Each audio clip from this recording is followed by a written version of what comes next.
सुल्तान आदिल अपने सिंहासन पर बैठे हैं। धूप शाही दरबार में प्रवेश कर रही है। अदालत याचिकाकर्ताओं से गुलजार है। उनकी फुसफुसाहटें भव्य हॉल को भर देती हैं।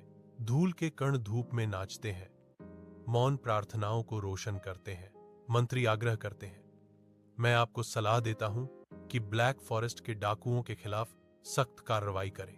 सुल्तान आदिल की निगाहें सख्त हो जाती हैं। उनकी आवाज दृढ़ संकल्प के साथ गूंजती है, हम मूक जानवरों को दंडित नहीं कर सकते। सुल्तान घोषणा करते हैं। उनके शब्द गूंजते हैं। रात के आवरण के नीचे सुल्तान भेष बदलकर घने काला जंगल से यात्रा करता है। एकमात्र आवाज पत्तों की सरसराहट है। उसके घोड़े पर धोखे से सोने से जड़ी हुई काठी है, जिसके नीचे चट्टानें और रेत छिपी हुई हैं। अचानक जब्बार और उसके निर्दयी डाकुओं की छायाएं सुल्तान के चारों ओर एकत्रित होती हैं। उनकी आंखें भयावह रूप से चमकती हैं। जब्बार की क्रूर आवाज जंगल की शांति को भंग करती है। अगर तुम अपनी जान की कीमत जानते हो तो सारा सामान यहीं छोड़ जाओ। सुल्तान ने चुनौती के साथ जवाब दिया, क्या तुम्हारी बहादुरी केवल निहत्थे यात्रियों तक ही सीमित है?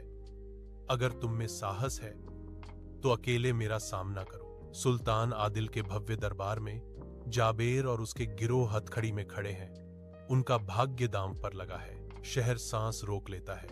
भीड़ की निगाहें सुल्तान की ओर निर्देशित प्रत्याशा का सागर है।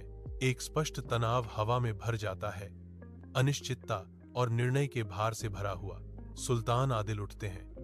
उनकी आवाज अधिकार और न्याय के साथ गूंजती है। शक्ति का उद्देश्य दबाना नहीं, बल्कि रक्षा करना है। सुल्तान आदिल घोषणा करते हैं। उनके शब्द हॉल में गूंजते हैं। ये डाकू आजीवन कारावास की सजा के हकदार हैं। वह फरमान जारी करता है, उनकी चुराई हुई दौलत लोगों को वापस कर दी जाए।